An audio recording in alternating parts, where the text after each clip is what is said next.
Reportage dans un lycée agricole de Castelnaudary, dans l'Aude, de Johan Vanov et Alexis Fischer. Dans ce lycée agricole, 400 élèves se réveillent tôt pour apprendre le métier d'agriculteur. Ils sont pour la plupart internes. Antonin Barthès et ses copains ont 20 ans. Ils sont en alternance. Ils terminent bientôt leur BTS agricole. Donc l'agriculture, je l'ai choisi dès la 4e. Je voudrais avoir mon exploitation et en bio parce que c'est quelque chose qui me tient à cœur. Du CAP agricole au BTS, 70 élèves de plus, ici en 5 ans. La moitié sont enfants d'agriculteurs. Et malgré les difficultés du métier, ils n'hésitent pas à suivre le chemin de leurs parents, comme Kevin Maffre. Il faut être passionné, sinon ça sert à rien de s'y mettre dedans parce qu'en rentrant, on sait déjà que les week-ends, on n'y aura pas tout le temps. La retraite, ça va être compliqué, on ne sait même pas si on l'aura.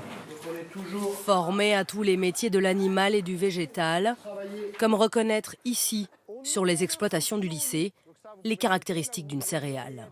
Le plus simple, c'est que vous preniez chacun une tige, un tal de régras, là, et que vous le regardiez. De plus en plus diplômés, cette nouvelle génération n'a pas les mêmes aspirations que celles de ses parents. Ces jeunes cherchent avant tout une qualité de vie plus proche de la nature. J'aimerais bien reprendre des vignes et arriver à faire de la production de vin en petite quantité et de faire de la vente en direct, moi, et arriver à vivre de ça, quoi, en restant petit. Des exploitations à taille humaine, produire autrement, vers un modèle durable.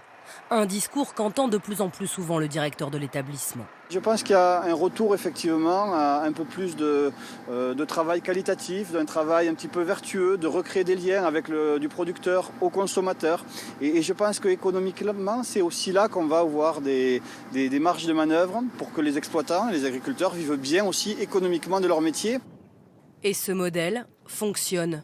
À quelques kilomètres de là, Jean-Baptiste Riquet et son frère, diplômés il y a 5 ans d'une licence en agroalimentaire, ont créé leur entreprise de volailles fermières en 2017.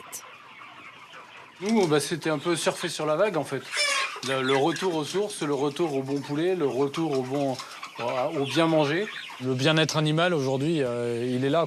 Ils ne sont pas tassés, enfermés. Ils ont fait le pari du circuit court. On va avoir ça comme pièce ou celle-là. Aujourd'hui, à 25 et 28 ans, ils gagnent chacun 1 000 € par mois. C'est une filière, on peut le reconnaître, qui commence à être viable si on fait ce sacrifice d'aller faire les marchés, de faire vraiment de la vente directe aux producteurs sans passer par de revendeurs. De plus en plus de jeunes comme Jean-Baptiste et Baudouin Riquet s'installent comme exploitants agricoles en bio.